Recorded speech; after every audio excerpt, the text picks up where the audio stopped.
The Royal Aircraft Factory S.E.5.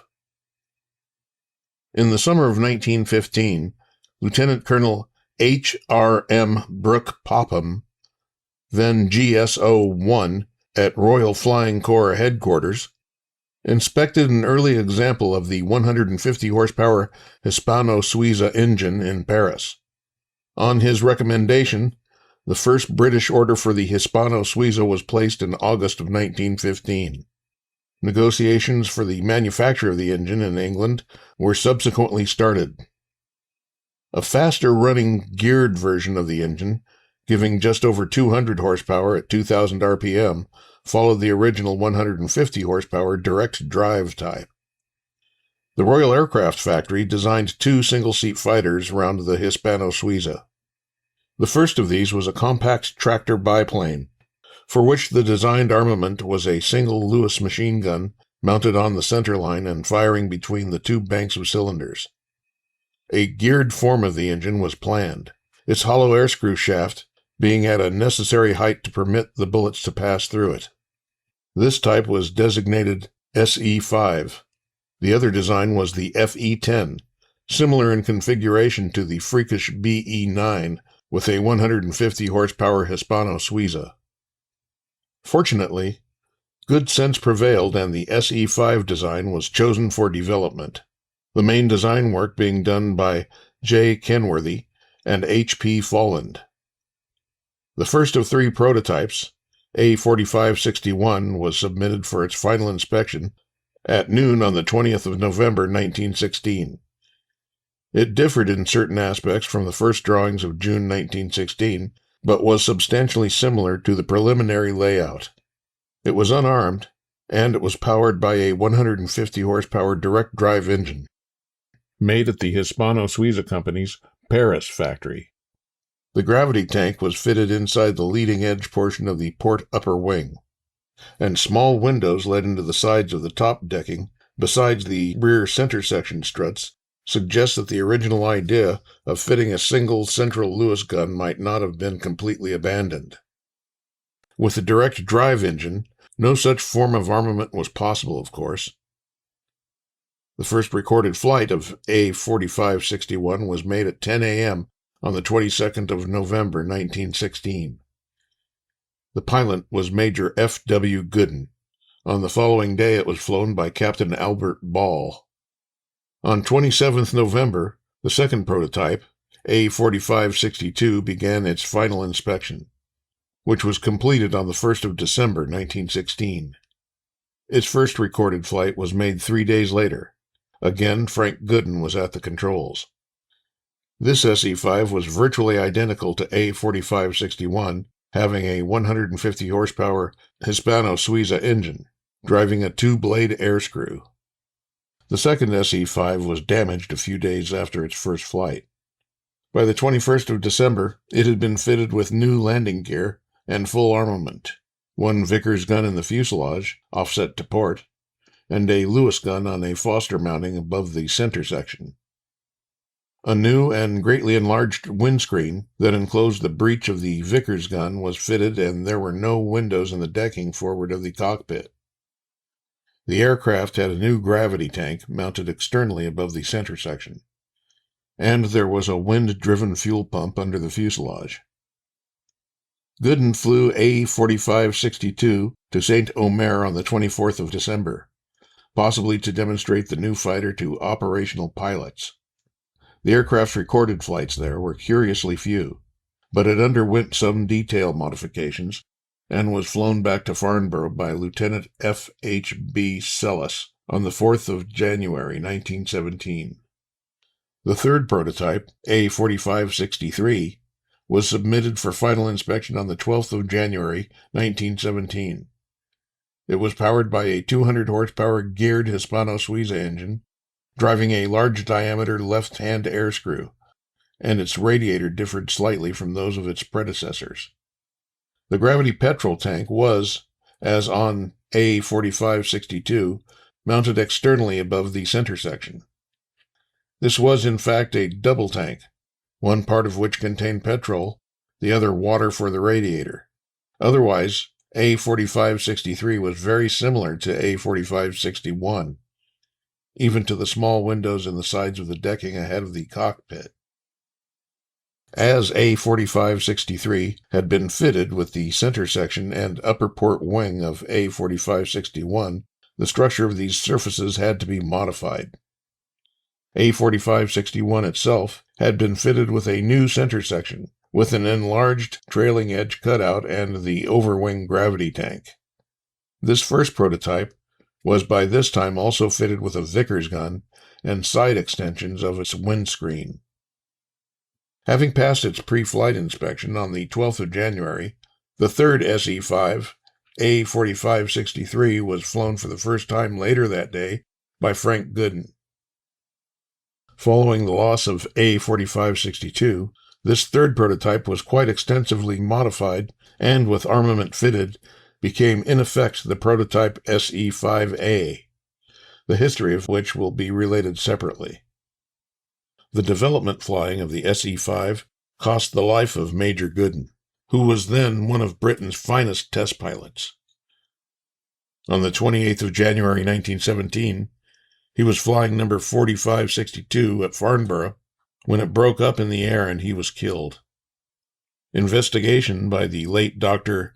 A.P. Thurston showed that, contrary to the opinion of the official committee of inquiry, the wings had failed in downward torsion. In support of his views, he was able to show indications of incipient failure in the wings of one of the other prototypes. Plywood webs added to the compression ribs cured the trouble and were standardized for all later SE-5s and 5As. The collapse of A4562's wing structure was helped by unsatisfactory strut-to-spar connections, which had enabled the interplane struts to come out. Improved fittings were designed for the production aircraft. All of the production SE-5s were built at the Royal Aircraft Factory.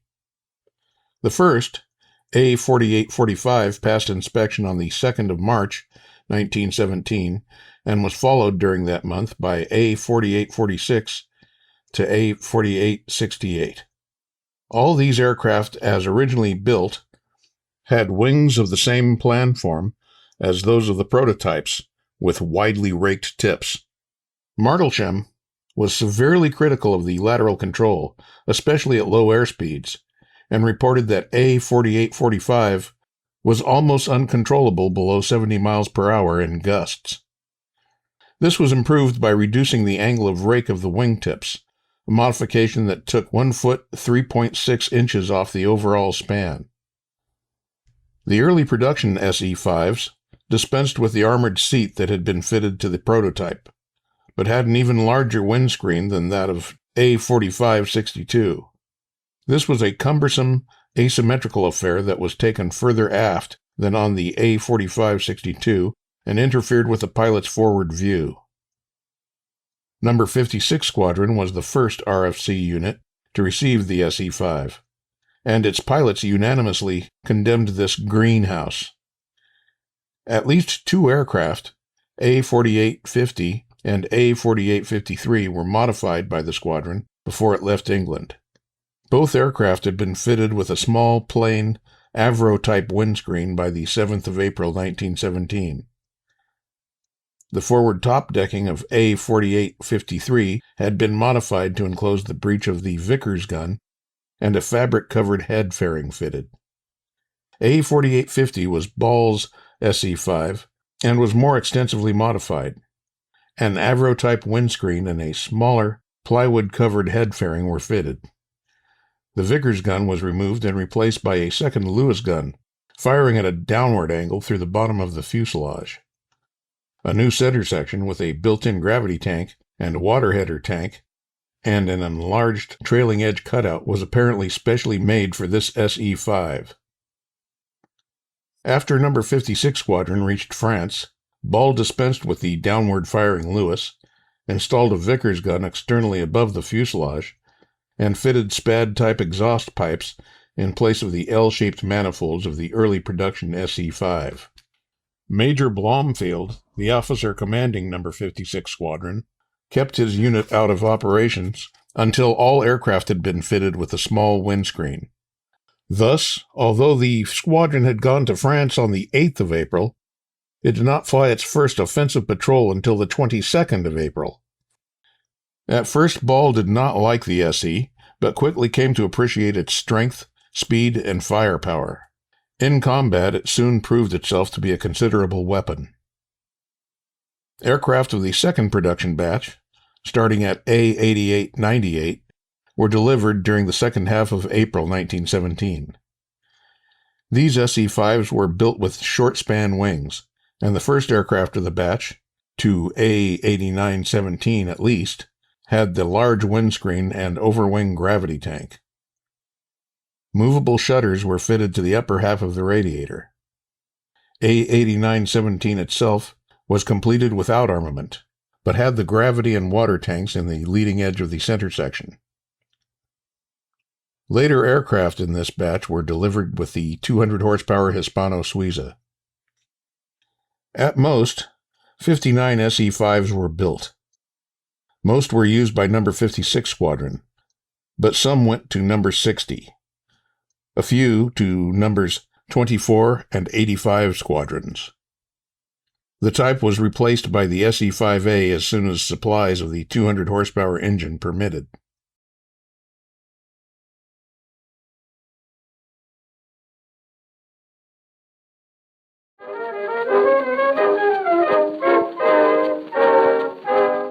Well, it looks like I'm about halfway through the second of 3 books.